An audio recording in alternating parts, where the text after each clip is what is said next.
Meus amigos, eu não estou nem revoltado, nem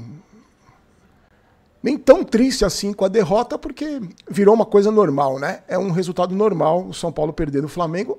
Na verdade, o São Paulo perder para qualquer um é um resultado normal, porque são 4 jogos, 4 derrotas seguidas, e o que a gente viu é um time grande contra um time minúsculo. Os caras transformaram o São Paulo Futebol Clube hoje num time minúsculo, que joga como time minúsculo, que tem um presidente minúsculo, que tem um diretor de futebol, que eu não vou nem falar que é minúsculo, porque ele não existe, simplesmente ele não existe. Tem jogadores minúsculos, uma gestão minúscula, só não tem minúsculo a dívida e a torcida, porque o resto, esses caras conseguiram fazer com que o São Paulo hoje seja um time minúsculo, um time pequeno. Na verdade, a instituição, sempre gigante, uma das maiores do Brasil, uma das mais importantes do futebol mundial, minúscula também não é a história, né? A nossa história não é minúscula, a história é gigante. Só que o que esses caras fizeram com o São Paulo, tornando o São Paulo um clube minúsculo, me fez refletir hoje e me deixar muito triste e preocupado pelo seguinte: não foi a derrota que me machucou mais. O que me machucou mais hoje é ver o tamanho da diferença que existe hoje entre Flamengo e São Paulo. A diferença absurda que existe hoje entre Flamengo e São Paulo em todos os aspectos, gente. Em todos os aspectos. Eu tenho 55 anos e acompanhei o São Paulo enfrentando o Flamengo durante toda a minha vida e sempre foi um grande clássico do futebol brasileiro. Tanto que o São Paulo tem mais vitórias que o Flamengo nos confrontos diretos. É equilibrado, mas o São Paulo tem mais vitórias. O que a gente tem visto nos últimos tempos, tirando aquele milagre da Copa do Brasil, que aquilo foi um milagre, e os jogadores do Flamengo não gostavam muito do treinador, né? O que a gente vê hoje em dia nos confrontos, para mim, mostra exatamente a situação de cada clube e reforça aquilo que eu digo para vocês, do quanto o São Paulo hoje, do Júlio Casares, é minúsculo. É minúsculo. Hoje, o Flamengo tem uma administração profissional, uma gestão profissional que começou a ser colocada em prática cerca de 5, 6 anos atrás e hoje colhe os frutos, né? Não é SAF, hein? Não é SAF. Nem o Flamengo nem o Palmeiras são SAF. O Flamengo se reestruturou financeiramente. Essa reestruturação financeira pôde fazer com que o Flamengo contratasse jogadores que contrata e formasse o elenco que tem. Está colhendo os frutos, merecidamente. Vem da disputa de um campeonato mundial, está colhendo os frutos merecidamente. Tem um treinador que tem mais títulos do que vitórias na carreira. Então hoje, a diferença abissal, porque esse time do Flamengo enfrentou um time um clube, né, que está sendo destruído há tanto tempo pelo mesmo grupo de pessoas, que chora por não ter dinheiro. Chora por ter uma dívida de mais de R$1 bilhão. Ah não, a dívida é menor, porque o presidente blogueirinho, ele está contente porque ele diminuiu a dívida em 0,2% no primeiro bimestre. Esse presidente, ele transformou o São Paulo num clube tão insignificante no cenário, é duro dizer isso, gente, mas é a realidade. Tão insignificante no cenário nacional que a nossa realidade hoje, mais uma vez, é lutar para não ser rebaixado. Mais uma vez, o São Paulo vai brigar desesperadamente para fazer 45 pontos no Campeonato Brasileiro. Esse presidente reclamar que não tem dinheiro, choramingar que não tem dinheiro, é a mesma coisa que você pegar um martelo, martelar o seu próprio dedo e reclamar que está doendo. Porque a culpa é dele também. Não só nessa gestão patética e ridícula desse presidente no segundo mandato, como nos presidentes anteriores que ele fazia parte do mesmo grupelho político que destrói o São Paulo há tantos anos. Esse clube que tem jogadores como o Lucas, que se machucou há 4 meses. Ele não rompeu o ligamento, ele não teve uma perna amputada, ele não ficou cego de um olho ou de 2 olhos. Ele bateu o joelho no chão. E há 4 meses esse jogador não se recupera. 4 meses. Esse presidente que deixou o São Paulo minúsculo, que está afundando o São Paulo, se orgulha, é só você ver as entrevistas dele. Ele se orgulha de, na gestão dele, o São Paulo ter descoberto o Sabino. Não, eu não estou brincando e não estou tirando sarro da sua cara. Ele se orgulha que na gestão dele, ele descobriu o Sabino. Esse presidente gastou 28 milhões numa aberração chamada André Silva. Vocês acham que o São Paulo, de tantas glórias, de tanta tradição, de tanta história, merece ter um centroavante como o André Silva? Um presidente como o Júlio Casares e um zagueiro como o Sabino? Ou Belmonte, se você quiser, você põe nessa lista, com Rui Costa, com Muricy, com toda essa gente aí, Milton Cruz. Então, gente, o que me deixa desesperado para o futuro é que essa diferença só vai aumentar em relação ao Flamengo. Só vai aumentar em relação ao Palmeiras e só vai aumentar em relação a clubes menores que estão virando SAFs, estão sendo administrados por profissionais e vão ultrapassar o São Paulo. Porque o São Paulo hoje é terceira, quarta prateleira do futebol brasileiro. É 13º lugar, 14º lugar na tabela do Brasileirão para baixo. Para baixo. E hoje, no Maracanã, se fosse aquele timeco do Zubeldia, aquele treinadorzinho patético que esse presidente trouxe e manteve aí durante 85 partidas, provavelmente teria sido de 5-6 que o São Paulo teria sido goleado. Porque a gente ficou com aquele treinador 85 jogos, ele não conseguiu minimamente montar um esquema defensivo hoje. E eu tenho certeza que no comentário desse vídeo vai ter torcedor comentando: ah, mas a culpa não era do Zubeldia? Eu tenho certeza, eu tenho certeza. Eu tenho certeza que vai ter torcedor comemorando o fato do São Paulo ter perdido só de 2-0. Porque é isso que a gente virou. Porque a gente também tem torcedor minúsculo. O São Paulo também tem torcedor minúsculo. É uma minoria? É uma minoria. Mas tem torcedor minúsculo. Tem torcedor que tira foto com esse presidente aí. Tem torcedor que dá camisa com o nome do Júlio Casares escrito atrás. Tem gente que defende André Silva, tem gente que defende Sabino, tem gente que defende Belmonte. Tem gente que faz isso. Essa diferença que a gente viu, já tá vendo, né? Não é que viu hoje, não é hoje o choque de realidade, não foi hoje. A gente tá vendo essa desgraça desse time aí, do que estão fazendo com esse clube há muito tempo. Só que quando a gente vê uma discrepância tão grande como a gente viu, principalmente no primeiro tempo, porque no segundo tempo o Flamengo visivelmente tirou o pé. O São Paulo teve 13 dias de férias e 17 dias de treinamento. O Flamengo voltou agora do Campeonato Mundial, não teve férias, não teve nada. Tava jogando contra a Bayern de Munique numa temperatura de 40 graus. Os caras tiraram o pé. E no primeiro tempo era para ter sido 4-5 para o Flamengo. Fala para mim qual foi a finalização que o São Paulo deu com perigo. Não vai falar aquela do Cedric, que ele mandou a bola lá no Engenhão. Fala quantas defesas o Rossi fez. Ah, mas o Flamengo não goleou. Vamos comemorar isso então. A gente perdeu de pouco. Vamos comemorar isso. Eu não sei se você teve a oportunidade de ver o jogo, com certeza você viu, você deve ter visto.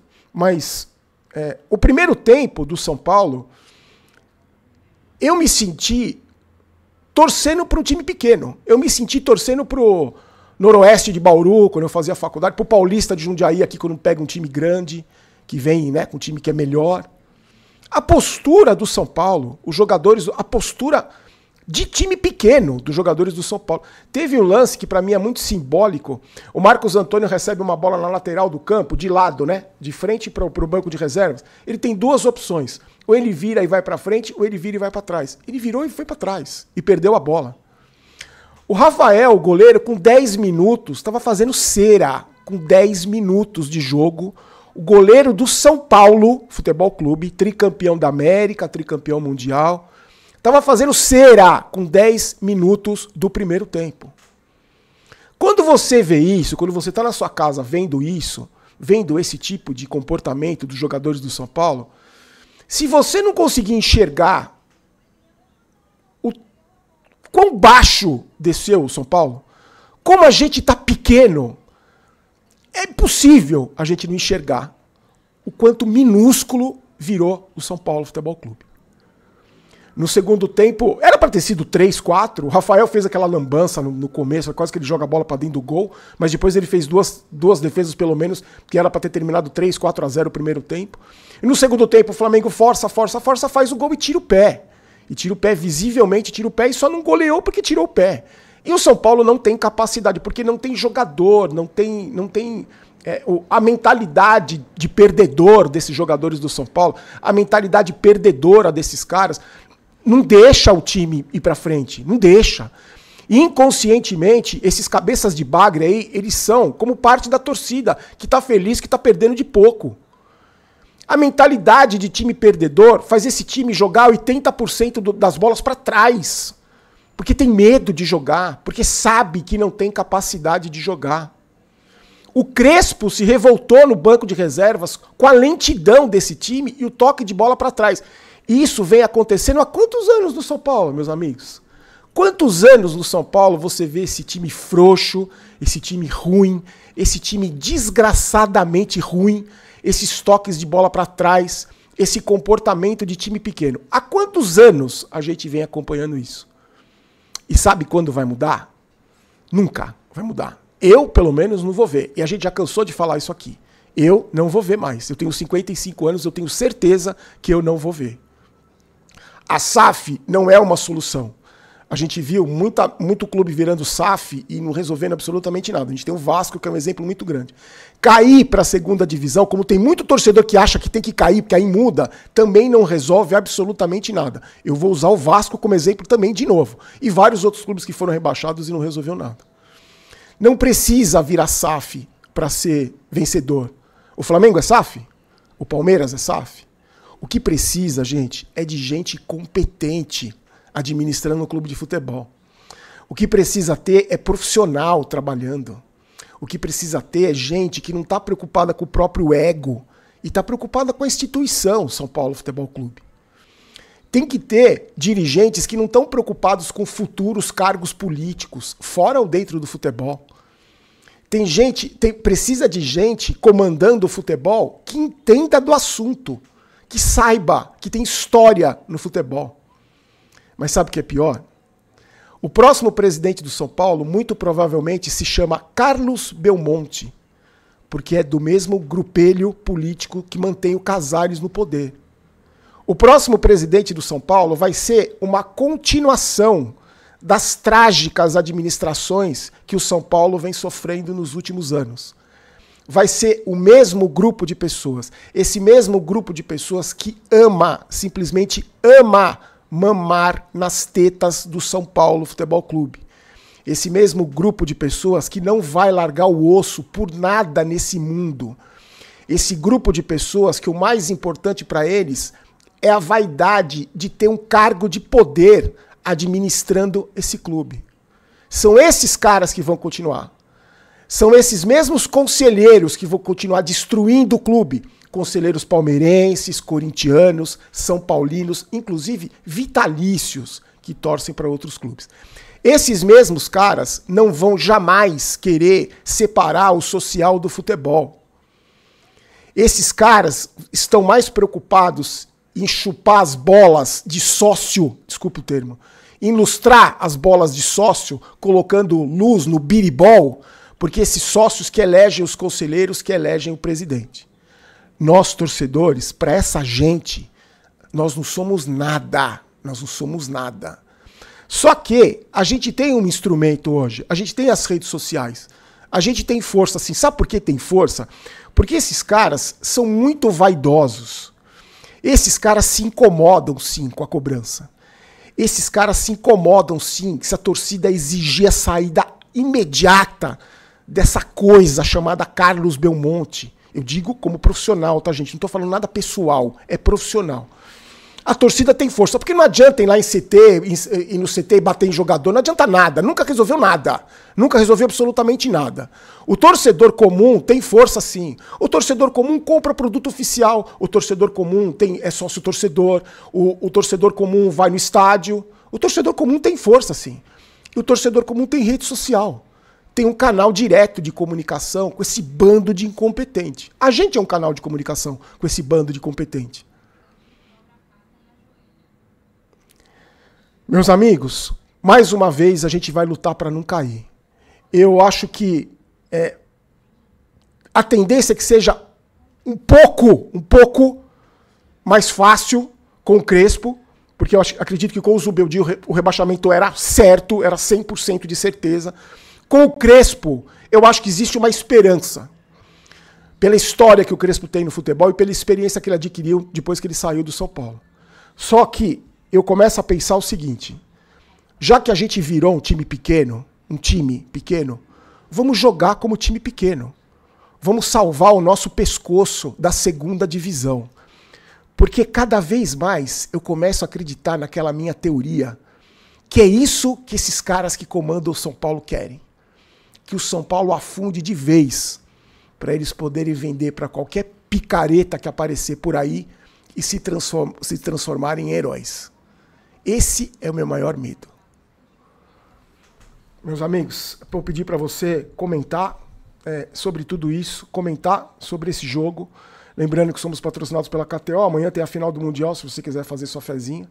Amanhã tem o Comentando Comentários, tá? Eu quero saber o comentário de vocês. A partir de amanhã também, eu vou reeditar alguns vídeos antigos dos canais e publicar lá no Barolo Jogos, aqui no Barolo Jogos, né? Alguns vídeos antigos, a gente contando histórias do futebol, então vai ter a partir de amanhã também. E eu quero agradecer aos amigos que deixaram o Pix, contribuíram com o Pix e com o Apoia-se, tá? Porque a gente está na descrição do vídeo, eu vou colocar o Pix, o Apoia-se, se você quiser apoiar o trabalho da mídia alternativa. A gente faz esse trabalho com todo o sacrifício, com toda a dedicação do mundo, passando por situações que, sinceramente, como torcedor, nenhum torcedor merece passar. Ó, quero agradecer muito aos amigos do Pix, o Diogo Gomes Mendes, o Carlos Henrique e o Orion Simonetti, que contribuíram. E o Apoia-se, mais um membro do Apoia-se, o Leandro Arruda, que também está com a gente, tá? Agradeço você muito. Peço desculpas se a gente não teve análise do jogo, nota de cada um. Amanhã a gente pode fazer a nota de jogadores. Eu acho que... Quer fazer já? Vamos fazer já as notas. Porque aí também desopila um pouco o fígado da gente, né? Vamos lá, vamos dar as notas. O Rafael, gente, o Rafael pra mim é um goleiro nota 6, é um bom reserva, como ele foi a vida inteira. Ele se atrapalhou naquele lance, mas fez 2 defesas importantes. E no segundo gol, ele faz o que ele fez o jogo inteiro, ele rebate a bola, é mão de raquete, é um goleiro meia boca. É um goleiro meia boca. Não é um goleiro de time pequeno? É um goleiro de time pequeno. Assim como o Cedric, é lateral de time pequeno, mediano. Como o Enzo, também é time mediano, pequeno. O Arboleda, pra mim, foi o melhor da defesa. O Alan Franco, inseguro. É 0 pra todo mundo, tá, gente? Porque eles não têm capacidade nem de receber uma nota maior que isso. O Sabino, eu deixo pra você a nota do Sabino. Por favor, deixa a nota do Sabino pra você. O Alisson, inexistente. O Pablo Maia suando sangue para jogar, como ele sempre faz. Embora no primeiro tempo ele tenha até aparecido, porque o Flamengo só ficou rondando na frente dele ali. Quem mais, gente? E o Marcos Antônio? Que agora o São Paulo comemorou, postou mais um ano de contrato renovado com o Marcos Antônio. É isso. Quem mais que teve de jogador aí, gente? Eu nem lembro quem são esses caras que jogaram hoje. O André Silva eu também vou pedir para você dar nota. Custou 28 milhões, esse cabeça de bagre, esse jogador horroroso. Tem uma ótima assessoria, viu? A assessoria dele manda muito dados para os jornalistas, não sei que dado que manda, mas manda muito dado. Tem uma assessoria muito boa, mas ele, que jogador horroroso. Meu Deus do céu. Como é que pode um clube como o São Paulo ter um jogador como o André Silva? E como é que pode alguém olhar para ele e falar assim... Eu vou pagar 28 milhões nesse jogador. É o São Paulo. É o São Paulo de hoje. Eu não vou falar de Ferreira, Rian Francisco, esses Bobadilha, esses caras, porque, sinceramente, dá tristeza de falar desses caras, dá tristeza. E o Crespo, que a gente tem um carinho pelo Crespo, né? Pelo título que ele conquistou, a gente saiu da fila por causa dele. Eu tenho pena do Crespo. Eu tenho pena do Crespo. Hoje ele deve ter tido um choque de realidade, porque eu acho que nesses 17, 16 dias de treinamento ele tinha uma esperança que o São Paulo fosse mostrar algum futebol com os jogadores que tem lá. Eu tô com pena do Crespo. Ele vai ter muita dificuldade. Porque ele é o único lá dentro que tem uma mínima história no futebol. O Crespo tem, né? E tá cercado de cabeça de bagre, incompetente por todos os lados. Esse é o São Paulo Futebol Clube, meus amigos. Um clube que ficou desse tamanhinho aqui, desse tamanhinho, graças a vocês que estão destruindo o clube há tanto tempo. Bando de incompetente, bando de amador.